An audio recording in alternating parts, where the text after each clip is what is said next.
अस्सलाम वालेकुम। प्रोग्राम 10 में खुश आमदीद। मैं हूं इमरान सुल्तान। पीडीएम हुकूमत ख़त्म हुई और अब बहुत जल्द इंतखाबी अखाड़े जो हैं वो आबाद होना शुरू हो जाएंगे। साथ साथ सियासी जमातें अब अपनी अपनी सियासत करने के मूड में हैं, क्योंकि इस वक्त सूरत हाल जो देखी जा रही है, जो सियासत अटकी है पाकिस्तान की, वो जाके इस वक्त अटकी है इलेक्शन की तारीख के हवाले से। ख़बरें ये हैं कि जनाब जो बड़ी सियासी जमातें हैं, बिलखुसूस पाकिस्तान पीपल्स पार्टी और नून लीग में बड़ा इख्तलाफ इलेक्शन की डेट के हवाले से। वो इसलिए कि मुस्लिम लीग नून चाहती है कि जनाब इंतखाबात जो हैं वो नई हल्का बंदियों के तहत हों, और ज़ाहिर है कि उसमें थोड़ा सा प्रोसेस होगा, उसमें टाइम लगेगा। लेकिन पीपल्स पार्टी, पाकिस्तान तहरीक इंसाफ और दीगर जमातें आईनी हद के अंदर 90 दिन के अंदर रहते हुए इलेक्शन कराने पे या इलेक्शन के निकात पर जोर दे रही हैं। ये मामला कहां तक आगे चलेगा और इससे फ़र्क क्या पड़ेगा? ज़रा पहले आज के प्रोग्राम में हम मुस्लिम लीग नून का मौक़िफ़ लेंगे। खेलदास कोहिस्तानी साहब मुस्लिम लीग नून के हमारे साथ मौजूद हैं। जी कोहिस्तानी साहब, ये बताइए कि इख्तिलाफ पहले कहा जा रहा था कि काउंसिल ऑफ कॉमन इंटरेस्ट के अंदर मर्दमशुमारी के आदाद-ओ-शुमार को ऑफिशियली और अनअपोजिटली जो है वो मुत्तफ़िक़ा तौर पर उसमें किसी ने कोई इख्तिलाफ नहीं किया था और उसको मंजूर किया गया था। तो ये बात यहाँ पे क्या सामने आ रही है? देखें, पहली बात ये कि जो हमारी मुश्तरका हुकूमत थी तमाम जमातों की, 13 जमातों बशमूल पीपल्स पार्टी, उसमें जो भी फैसले हुए आखिरी कैबिनेट तक या सीसीआई तक, वो इत्तफाक राय से और हुए हैं, और कोई उसमें आपने ना इख्तलाफ सुना था ना था। जो सीसीआई का इजलास था उसमें सूबों के चीफ मिनिस्टर शामिल होते हैं, मगर वज़ीर आज़म शहबाज शरीफ साहब ने अपने कैबिनेट के उन अरकान को जो मुख्तलिफ इत्तेहादी जमातें थी उनको भी स्पेशली तौर पे उन मीटिंग में मदऊ किया वज़ीर आज़म ऑफिस में। तो जब ये फैसला हुआ तो वहाँ इत्तेफाक हुआ था, और वहाँ पे ये मर्दमशुमारी जो है वो नोटिफाई की गई।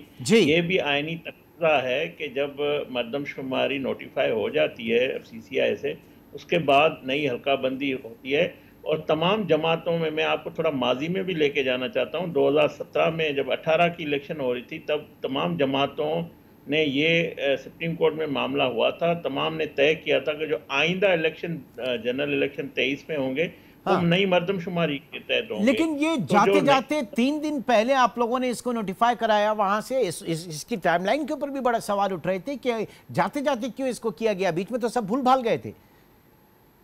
देखिए, डिजिटल मर्दमशुमारी पे काफ़ी MQM या कराची की जो बाकी जमातें थी या सूबे सिंध के, वहाँ पे तहफ़्फ़ुज़ात थे, उनको दूर किया गया। आपको पता है सेंसस एक ऐसा मामला होता है, हसास मामला होता है। ये ऐसे सारे फैसले पहले भी PMLN की गवर्नमेंट में किया है, ये भी हमारी मुश्तरका हुकूमत थी, और उसमें उस वजह से वक्त का दरकार था। जो हुआ, मैं समझता हूँ अगर पीपल्स पार्टी कल जो सेंट्रल एग्जीक्यूटिव कमेटी का जो अल्लाह में आया है, उसमें उन्होंने बिल्कुल थोड़ा उनका मौक़िफ़ में तब्दीली आई है, मगर ये उनका अपना हक है। वो एक जमात है और एक पार्टी है। नहीं, बिल्कुल पार्टी है, लेकिन जब आप गैर मतलब इत्तेफाक राय से एक चीज़ की मंजूरी दे रहे हैं तो फिर वहाँ पर सवालिया निशान ये उठते हैं। ये मुझे बताइएगा कि इस मर्दमशुमारी में सीटों का तनासुब चेंज नहीं होगा। अगर सीटों का तनासुब चेंज होना होता तो ज़ाहिर है कि फिर पार्लियामेंट से जाके अप्रूवल होता, और फिर असेंबली इस वक्त मौजूद नहीं है। जब सीटों का तनासुब चेंज नहीं होगा तो क्या जो ट्रू लेटर एंड स्पिरिट था या होता है मर्दमशुमारी के बाद हल्का बंदियों का, आप समझ रहे हैं कि ये उसी के तहत हो रही है? देखिए, बिल्कुल आपकी बात सही है। मुल्क की लेवल पे सीटें सूबों की बढ़ेगी या कम नहीं होगी, मगर सूबे के अंदर जो जिले हैं उनके बैनुल जिला जो है उनमें ज़रूर तब्दीली आएगी। अभी एक कराची के किसी ज़िले में सीट ज़्यादा बढ़ती है या शिकारपुर में कम होती है, सांगड़ में कम होती है, तो वो जो जिलों सूबे के अंदर जो है वो डिलिमिटेशन होनी है। ये एक आईनी तकाजा है, और ये काम भी पहली बात इलेक्शन कमीशन का है। इलेक्शन कमीशन को इलेक्शन कराना है, PMLN को नहीं कराना है। नहीं, लेकिन बात ये ना सर, बात ये कि जो मुतासिरा इलाके हैं वहां पे अगर कोई लिटिगेशन में जाता है, कोहिस्तानी साहब, अगर कोई कानून का दरवाजा खटखटाता है, लिटिगेशन में जाता है, तो फिर ऐसा नहीं होगा, उनको एड्रेस करना होगा और ये सिलसिला तो फिर तवील हो सकता है। ये कहा जा रहा है कि शायद नून लीग इस वक्त इंतखाबात से भागना चाह रही है, इसके पीछे खड़ा होना चाह रही है, क्योंकि मामलात अगर लिटिगेशन में जाएंगे तो फिर तवील होंगे। देखिए, बात यह है कि मैं आपको पहली बात बताऊं, इलेक्शन कमीशन का काम है इलेक्शन कराना। हमारी ख्वाहिश कोई नहीं है कि इलेक्शन डिले हो, या जो भी वक्त है उसमें होनी चाहिए। कल भी इलेक्शन कमीशन ने तमाम जमातों, पीटीआई को भी बुलाया था, वो भी होके आए, जेयूआईएफ गई है, कल हमारा डेलीगेशन गया है, कल पीपल्स पार्टी का 29 तारीख को जाएगा। वो फोरम है, पीपल्स पार्टी वहां अपनी बात रख सकती है। हमने भी अपनी बात रखी है कि ये जितना जल्दी हो सके इलेक्शन होना, साफ शफाफ होना चाहिए। पीएमएलएन के किस लीडर ने कहा है कि इलेक्शन डिले होना चाहिए, मुझे ये बताया जाए। अच्छा, अब जाते जाते ये बता दें कि मियां साहब आ रहे हैं 15 अक्टूबर। देखें, वजीर आजम, साबिक वजीर आजम शहबाज शरीफ साहब कल जब बातचीत कर रहे थे, उस वक्त कायद नवाज शरीफ साहब भी उनके साथ खड़े थे, और कल उनके इजलास के बाद उन्होंने बताया कि अक्टूबर में कायद मोहतरम नवाज शरीफ साहब पाकिस्तान तशरीफ लाएंगे। हाँ। मगर बात आप देखें, पूरी पाकिस्तान की जो सियासत है आज भी नवाज शरीफ के इर्द गिर्द घूम रही है, और पाकिस्तान की सियासत का मेवर नवाज शरीफ है। तो नवाज, लेकिन सवाल ये निशान ये है ना कि मियां साहब जो हैं वो किस महवर पे हैं, उनकी नजर में क्या चीजें हैं जिसके महवर के ऊपर उनकी अपनी सियासत घूम रही है।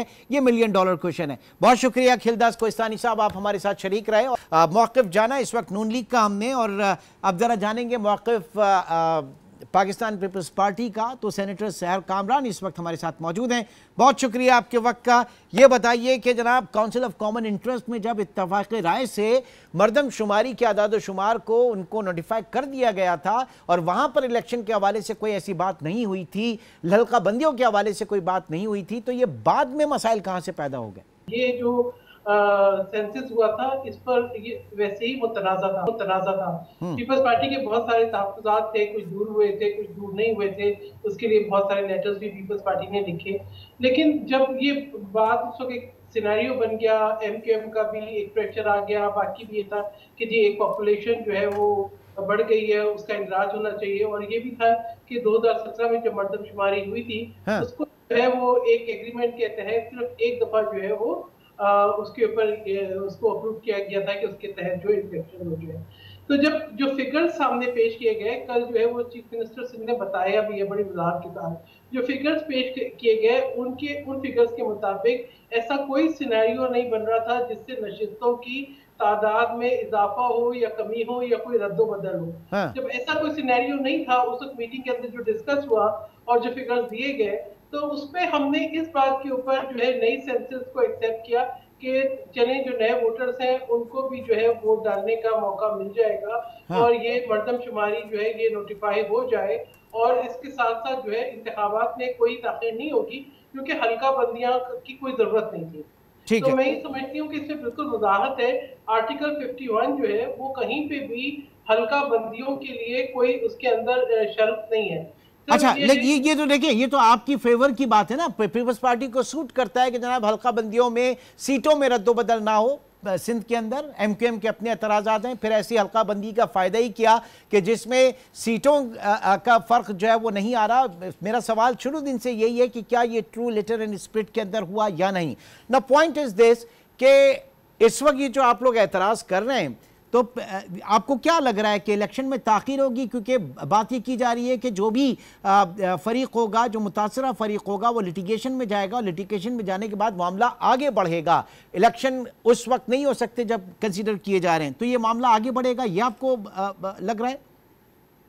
देखिए, जिस तरीके से इलेक्शन कमीशन एक नोटिफिकेशन दिया हल्का बंदियों का, वहाँ से कंसर्न डेवलप हुए हैं। वरना तो आप ये देखेंगे फिर क्या जरूरत थी कि असेंबली को 2 दिन पहले तहलील किया जाता।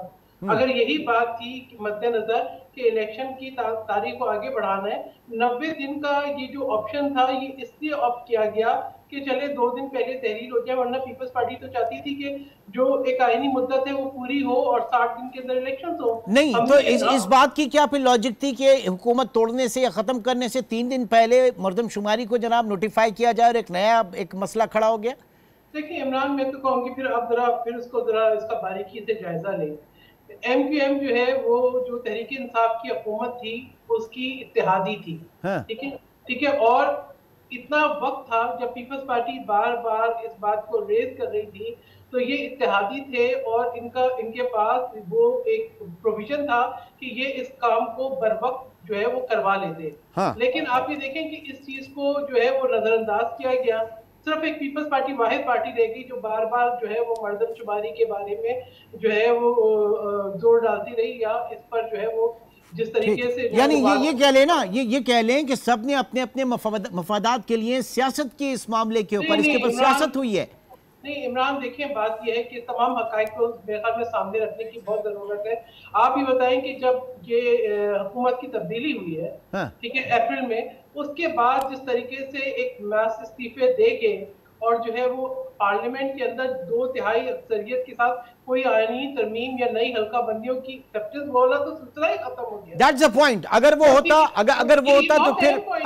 होता तो फिर तो टच भी नहीं किया जाता इस, मेरे ख्याल से इस मौजू को, अगर वो चीज कहीं खड़ी होती। बहरहाल वो चीज होती तो वक्त पर मर्दमशुमारी नोटिफाई होती, वक्त पर जो है ना ये जो है हल्का बंदियां हो चुकी होती और वक्त पर इलेक्शन होते, क्योंकि पीपल्स पार्टी का तो हमेशा मौके ठीक है।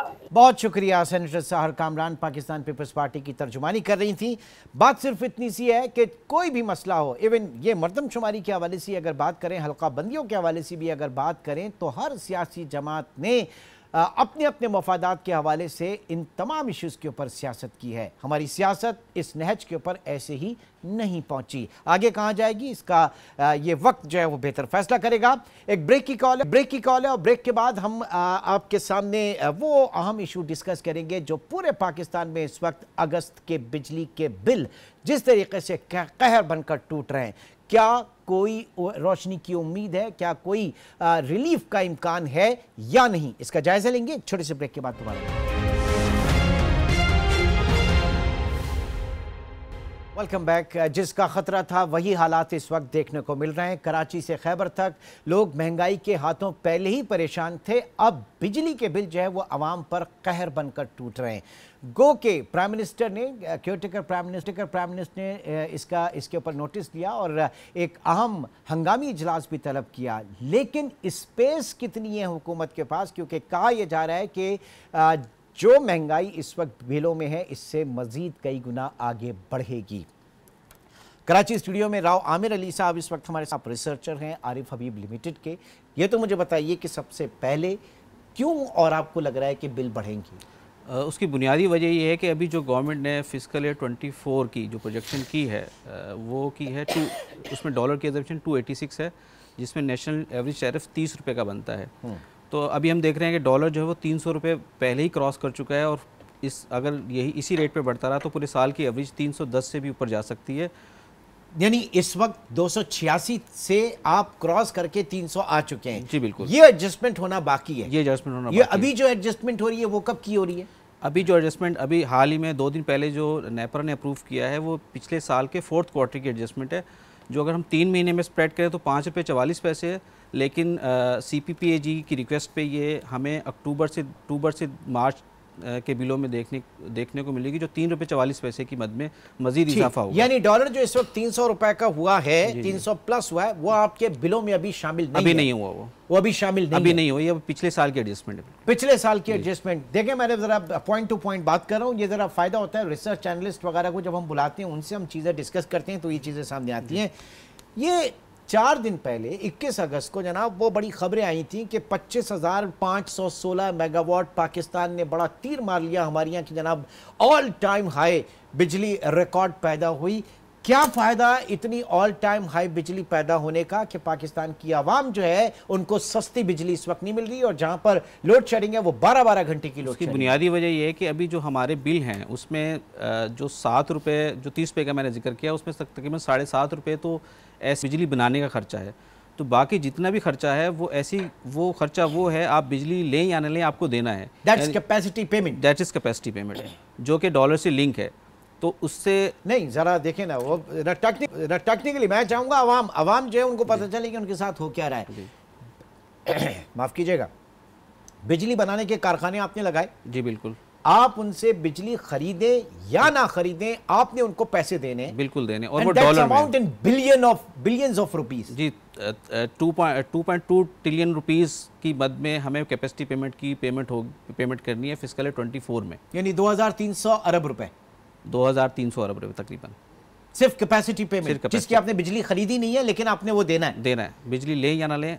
अभी कुछ कारखाने बिजली के 2-3 साल से बंद हैं, लेकिन गवर्नमेंट फिर भी उनको बिजली दे रही है। उनसे हम 1 यूनिट भी बिजली नहीं खरीद रहे, लेकिन गवर्नमेंट बिजली दे रही है, वो उनके पैसे दे रही है गवर्नमेंट, और वो हमारे बिलों में लग के आ रहे हैं। ये ऐसे इस तरह के कॉन्ट्रैक्ट कैसे हो गए?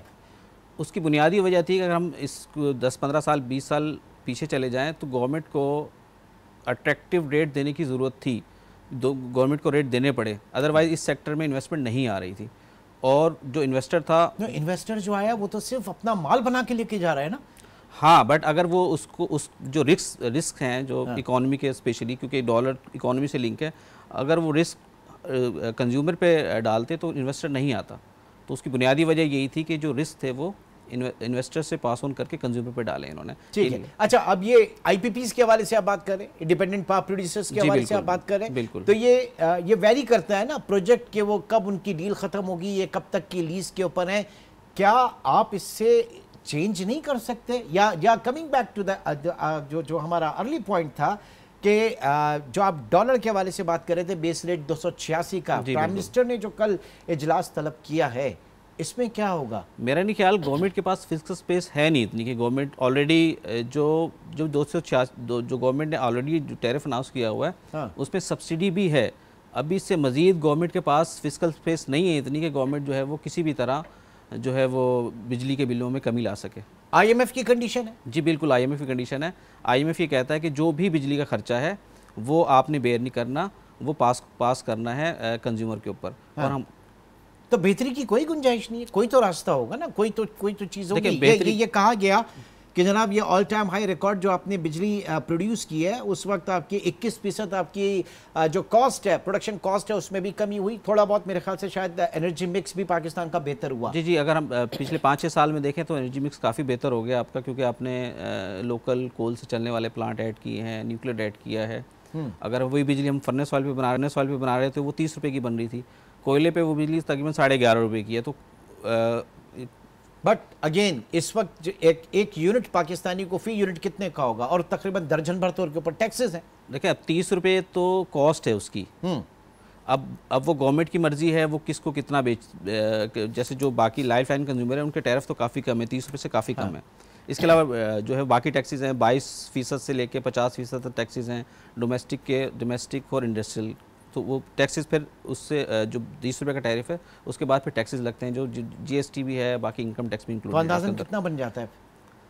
अब देखें, वो कस्टमर वेरी कर रहा है। एक अंदाजे के मुताबिक जिसके यूनिट 700 से ज़्यादा हैं महीने के, उसका बिल जो यूनिट है वो 55 रुपये 60 रुपये करीब पड़ रहा होगा। ठीक है, 20-25 रुपये इसमें फी यूनिट जी ऐड हो जाता है। ये मुझे बताइए कि एनर्जी मिक्स हम ये जो बारिशें पाकिस्तान में हो रही हैं, सैलाब आ रहे हैं, और कहा जनाब कि हब डैम पूरा भर चुका है और दूसरे डैम्स जो, इसका कोई फ़ायदा होता है हमें हाइडल जनरेशन के ऊपर? देखिए, हाइडल की जो जनरेशन की कैपेसिटी हम पूरे साल पे स्प्रेड कर दें, 50% से ज़्यादा जनरेट नहीं करता। ये 5-6 महीने होते हैं जिसमें हाइडल का कंट्रीब्यूशन ज़्यादा होता है। अगर सर्दियों के महीनों में ये जो कंट्रीब्यूशन है वो कम होकर 10-11% रह जाता है। अभी वो बढ़ के 30-40% हुआ है, जो कि गर्मियों के 37% प्रिसाइसली अगर बात जी बिल्कुल इसी तरह। जो सर्दियों के महीने में जो कंट्रीब्यूशन काफ़ी कम हो जाता है हाइडल का।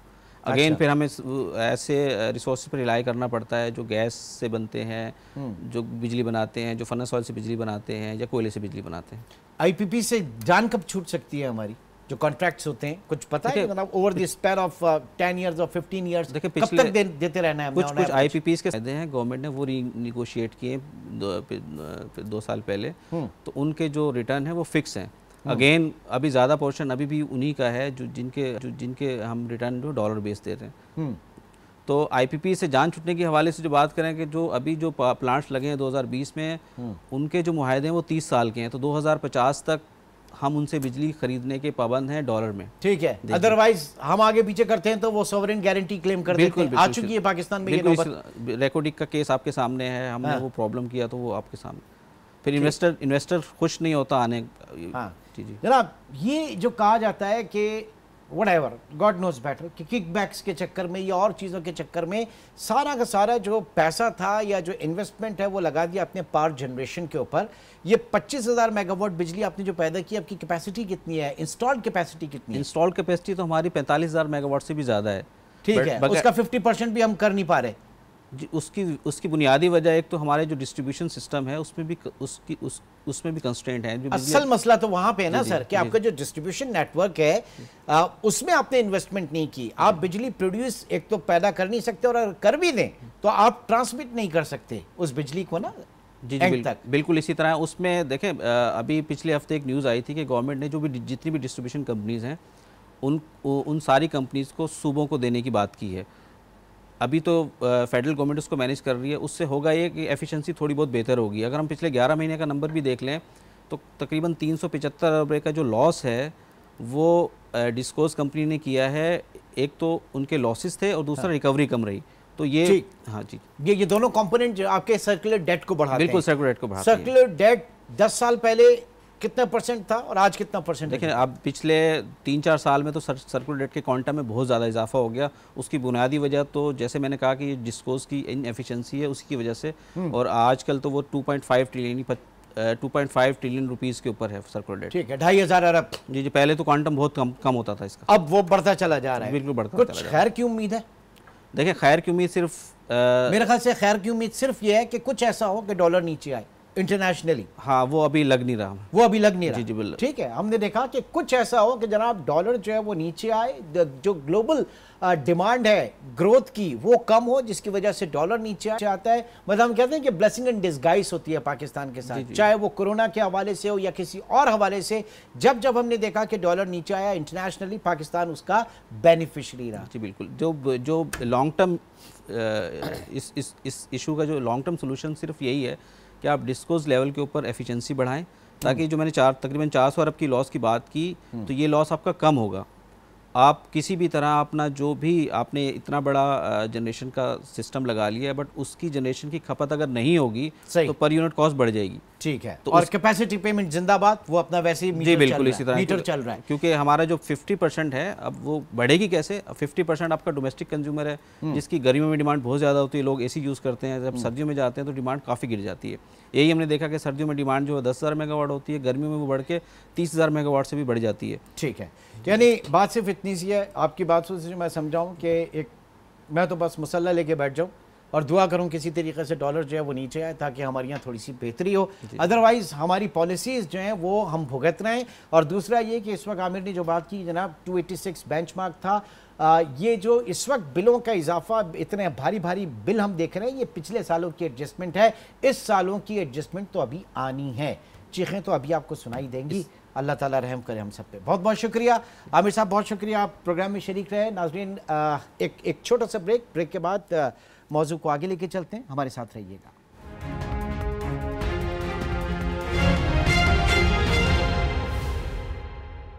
Welcome back. ग्लोबल वार्मिंग इस वक्त एक बहुत बड़ा मसला है और हम देख रहे हैं कि इसमें माहौलियाती तब्दीली यानी क्लाइमेट चेंज से दुनिया इस वक्त इससे मुतासिर हो रही है। बहुत सी जगहों पे आपने देखा होगा कि बेमौसम की बारिशें हैं और उन जगहों पे बारिशें और सैलाब तूफ़ान इस वक्त आ रहे हैं कि जहां कभी किसी ने सोचा भी ना होगा। जो एक वेदर पैटर्न है ये बिल्कुल चेंज हो चुका है और जो बहुत ज़्यादा मुतासिर इस वक्त है पाकिस्तान, हम कह सकते हैं कि ये तमाम वजह और इसके बाद ये कि अब ज़ाहिर है कि हमें इसी पूरे माहौल के अंदर रहना है, इन्हीं वेदर पैटर्न्स के साथ रहना है, तो हमारी तैयारी कितनी है इस पर मैं बात करूंगा। और हमारे साथ मौजूद हैं ज़ुफ़ैन इब्राहिम, जो कि इन्वायरमेंटल इश्यूज़ के ऊपर काफ़ी लिखती रहती हैं, माहौलियाती तज्ज़ियाकार। बहुत शुक्रिया ज़ुफ़ैन, सीनियर सहाफ़ी भी हैं। ये बताइएगा कि हम हमेशा से सुनते आए थे कि जनाब जियोपॉलिटिकली पाकिस्तान जो है वो बहुत एक इम्पॉर्टेंट, उसकी एक अहमियत है, बट अब जोग्राफिकली भी पाकिस्तान जो है जिस ख़ित्ते में है, जिस जगह पर है, उसे वहाँ पर मौसमों की शिद्दत का सामना है और आपके सामने पूरा वेदर पैटर्न है। क्या हमारे पॉलिसी मेकर्स को कुछ दिखाई नहीं दे रहा? पहले ज़रा थोड़ा सा मैं जानना चाहूँगा इसके ऊपर आपकी रिसर्च क्या है। देखिए, एक तो सबसे पहले इमरान साहब बहुत शुक्रिया मुझे बुलाने का आपके प्रोग्राम में। एंड आई नो कि टाइम बहुत कम होगा, तो मैं ये कहूँगी कि अभी तक हम लोग वॉरफेयर की बात करते थे, अभी तक हम लोग, इनफैक्ट मैं खुद बहुत ज़्यादा पॉपुलेशन को भी एक किस्म का वो समझती थी कि हमारी सिक्योरिटी थ्रेट है, लेकिन आजकल लग रहा है कि जो रनवे पॉपुलेशन है वो भी है, लेकिन जो क्लाइमेट चेंज है वो एक एग्जिस्टेंशियल थ्रेट हो गया हुआ है। जैसे हीट वेव्स आती हैं, फ्लड्स होता है, अर्बन फ्लडिंग हमने पिछले साल देखी, पिछले साल हमारे फ्लड्स का बहुत ज़्यादा हमें हुआ, उससे पहले फ्लड से पहले और हीट वेव से पहले ग्लोफ्स का होता है, जो ग्लेशियल लेक्स जब फटती हैं, तो ये सारी चीज़ें बहुत ज़्यादा हमारे रिसोर्सेज पे, नेचुरल रिसोर्सेज पे असरअंदाज होती हैं, और जब वो असरअंदाज होती हैं in the form of water shortages, massive flooding, energy crisis उसके साथ हो जाती है, तो क्या होता है कि फिर कॉन्फ्लिक्ट्स बढ़ जाते हैं, इंटरनली भी बढ़ जाते हैं, प्रोविंशियली भी बढ़ जाते हैं, और ट्रांस बाउंड्री में भी बहुत बढ़ जाते हैं। और हमारे लिए पाकिस्तान में इसका डबल वैमी मैं कहूँगी, इसलिए कि पॉलिटिकल इंस्टेबिलिटी हम देख रहे हैं कि है 1 साल से, गुर्बत बढ़ती जा रही है, उसके साथ ही जब पुअर गवर्नेंस भी हो और हम वो देख ना रहे हों जिन चीज़ों को हम दिहाइयों से कह रहे हैं कि फ्लड प्लेन्स जैसे हैं उन पे आप डेवलपमेंट ना करें, लेकिन ये सब चीज़ें लाइक करप्शन, ये तो हमने देखा कि जनाब वो इंक्रोचमेंट पूरे आप नॉर्दर्न एरिया से और डेल्टा तक चले जाएं, पानी को जब कोई जगह नहीं मिलती तो वो तबाही बर्बादी मचाता है। लेकिन जो इस पानी को महफूज भी किया जा सकता था, कारामद भी बनाया जा सकता था कि आप ऊपर का पानी जब उतरता है तो वो तबाह बर्बाद करते हुए डेल्टा और समंदर में चला जाता है। हमें जब इसी पैटर्न के साथ रहना है तो कुछ करना भी तो होगा। बिल्कुल करना होगा, और ये इसके लिए हमारी बहुत ज़रूरत है कि हम लोग जो इंटर प्रोविंशियल कॉन्फ्लिक्ट्स हैं सबसे पहले उसको ख़त्म करें। Before we look towards east and west of the country, we should look inwardly and see के हम लोग क्या गलतियां कर रहे हैं, हम लोग कॉन्फ्लिक्ट रेजोल्यूशन क्यों नहीं करें। हम सब बड़े एडल्ट्स हैं जो पॉलिटिक्स में बैठे हुए हैं। और बिल्कुल डैम्स के हवाले से, I think you are referring dams. जी, I am referring to dams, क्योंकि इस पे बात करना ही एक किस्म की आप समझें ब्लास्फेमी है। बिल्कुल, ठीक है। तो हम लोग डैम्स, हम सब इंक्लूडिंग मी और बाकी जो साइंटिफिक कम्युनिटी है वो बड़े डैम्स के खिलाफ है। स्टोरेजेस के कोई खिलाफ नहीं है, स्टोरेजेस बहुत सारे बन सकते हैं।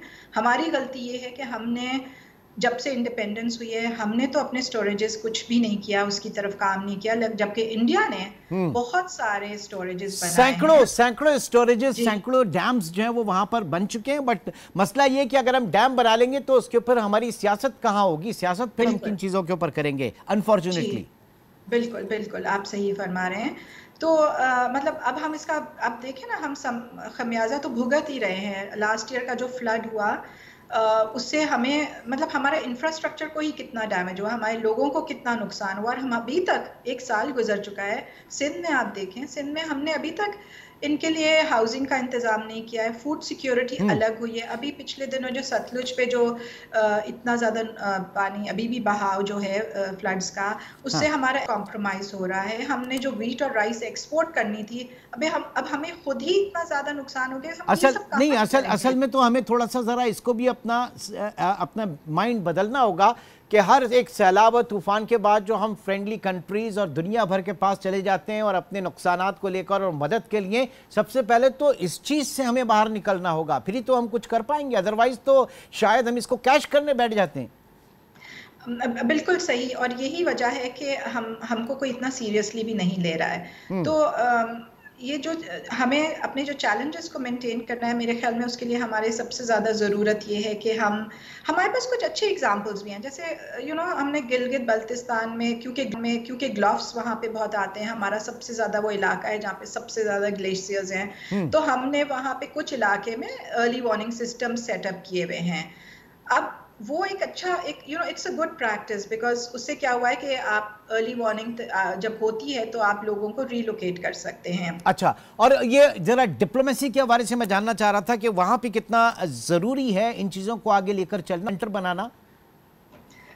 देखें, डिप्लोमेसी के हिसाब से बहुत ज़रूरी है, क्योंकि क्लाइमेट चेंज जो है वो ये नहीं है कि सिर्फ हम भुगत रहे हैं। हम मतलब जैसे कहा था कि Pakistan is not alone, what goes around in Pakistan it just goes to other countries as well. So आप देख रहे हैं कि वाइल्ड फायर्स जिस तरह हो रहे हैं टोरंटो, कनाडा वगैरह में, फिर हीट वेव्स यहाँ पे कैलिफोर्निया में बहुत आ रही है, तो ये चीजें वहाँ पे भी हो रही हैं। लेकिन हम, क्योंकि हम कहते हैं कि हम लोगों ने तो इस पे हमारा वो नहीं है कसूर, क्लाइमेट चेंज को, इमिशंस, हमारी इमिशंस बहुत कम है। हाउएवर आई वुड से कि हम इतना ज्यादा, क्योंकि पूरी दुनिया में एक केओस पड़ा हुआ है बिकॉज ऑफ क्लाइमेट चेंज, तो और रिसोर्सेज कम है, तो हमें अपना तो काम करना ही है इनवर्डली, बट हमें जाहिर है कि हमें अपना काम जो है वो पहले करना होगा। अपनी एक पॉलिसी मेकिंग और इसके ऊपर थिंक टैंक्स बैठें, हुकूमतें इसके ऊपर काम करें और अपने कॉन्फ्लिक्ट्स जो हैं, चाहे वो प्रोविंशियल हो या नेशनल लेवल के हों, उनको रिजॉल्व किया जाए। बहुत बहुत शुक्रिया ज़ुफ़ैन इब्राहिम आपका इस वक्त हमारे साथ मौजूद रहने का। नाज़रीन, आज के वाले से अपना फीडबैक ज़रूर दीजिएगा। इंशाअल्लाह आपसे फिर मुलाकात होगी। अपना बहुत ख्याल रखिएगा। अल्लाह हाफ़िज़।